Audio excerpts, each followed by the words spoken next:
Hey guys, Darren Miles Photography, based here in beautiful, sunny, and already hot Southwest Florida. It's only the middle of March and it is hot. So, if you've been following my YouTube channel, I recently purchased the Fuji 50S, and I did that for a variety of reasons. You can watch the video and see what those reasons are. But interestingly, I'm now very, very curious about the GFX 100S. And if you've taken a look at that camera, there's something about it that hardly anybody's talking about. But I think this might represent a sea change for Fuji. But more importantly, I don't think the hipsters are gonna like it.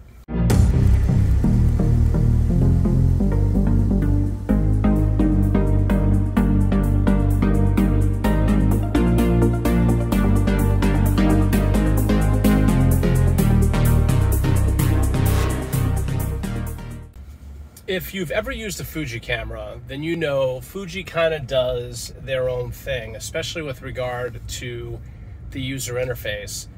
They have an entirely different setup than everybody else. Specifically, they have one dial that's dedicated to ISO, another dial that's dedicated to shutter speed, they have another dial dedicated for exposure compensation, then of course, almost all of their lenses have an aperture ring that allows you to set the aperture manually. Takes a little while, but once you get used to Fuji's setup, you know, you can work with it. But the downside, at least for me, is that oftentimes if I'm in a pressure cooker situation, think like weddings where I gotta be quick on my feet to capture every moment, I get a little bit nervous with the Fuji because I kind of have to stop and think and make sure my settings are right. Then I kind of have to manipulate the camera a little bit. Bottom line is it kind of slows me down. But this is not to say that the output from Fuji's isn't awesome, because it is. In fact, Fuji cameras output, even their APS-C cameras, is just pretty freaking great. I mean, it's really great stuff. But I noticed that, you know, a lot of photographers like Fuji, but they've kind of shied away from the fact that it has this kind of an interface because it's very different than every other camera manufacturer. The Fuji lovers and the Fuji fans are gonna get all over me for this, but I'm just not a huge fan of Fuji's current interface. So much to my personal pleasant surprise, I noticed that the GFX 100S has, wait for it, a mode dial. A mode dial.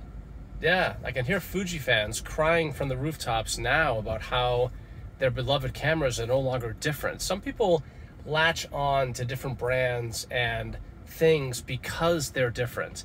Fuji has always done their own thing. I mean, they're the only ones today that have that retro interface for a mainstream camera company. Nobody else has that. Everybody else has the mode dial.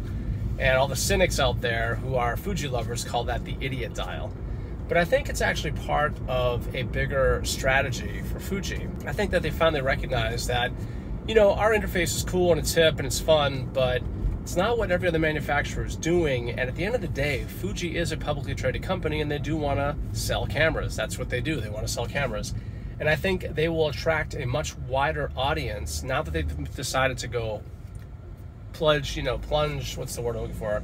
Head first right into the full format / medium format market with the GFX line. And now the GFX used prices have become so competitive, and now the GFX 100S is actually slightly less expensive than the newest A1 from Sony. So if you're thinking about switching camera systems, or if you're trying to sell a camera as a camera company, Fuji's like, hey, we got the really big sensor and we can do it for the same or less than the latest offerings from Sony, well, specifically from Sony. So I think what Fuji's doing here is, I think they're going kind of more mainstream. The hipsters will say they're selling out. I think Fuji's just recognized a market opportunity. Here they're moving into an area, full format, that has previously been dominated by companies like Hasselblad and Mamiya, Phase One, etc. And they're going in with full frame like prices for medium format size sensors. And I think by doing that and then adding a mode dial, I think you're appealing to a much wider audience. So I'm hoping personally that it's kind of a sea change. I don't like Fuji's retro interface. You can bang on me for that if you want to. I'm sure plenty of you will, because you know, you never shot film. I know. But for the reality is, it's a much quicker and more efficient way of shooting, at least for me, having a mode dial. And I still shoot in manual, but I just like having, turn it to M and then 2 dials. And I'm sure I could set up my Fuji that way too, but I kind of, you know what I mean. It's just not the same. And the mode dial to me is just easier, quicker, and more efficient, and I can get what I need faster. It's a personal preference, but I think Fuji is recognizing that as cool and as hip as their retro style and interface is. I think that they know now, especially as they're moving into a new market, that could potentially scare away potential Fuji camera system buyers. So anyway, what say you? Do you think it's a smart move by Fuji to transition to the mode dial, or do you think they should stay the iconoclastic company they've always been by keeping the dedicated dials for the dedicated functions? So what say you? I think they should move on to make newer cameras from this point forward all about the mode dial. So go ahead, let me hear it. I'm Darren Miles, Darren Miles Photography, based here in beautiful, sunny Southwest Florida. If you like videos like this, go ahead and give me a like, better yet subscribe. Until the next time, happy shooting.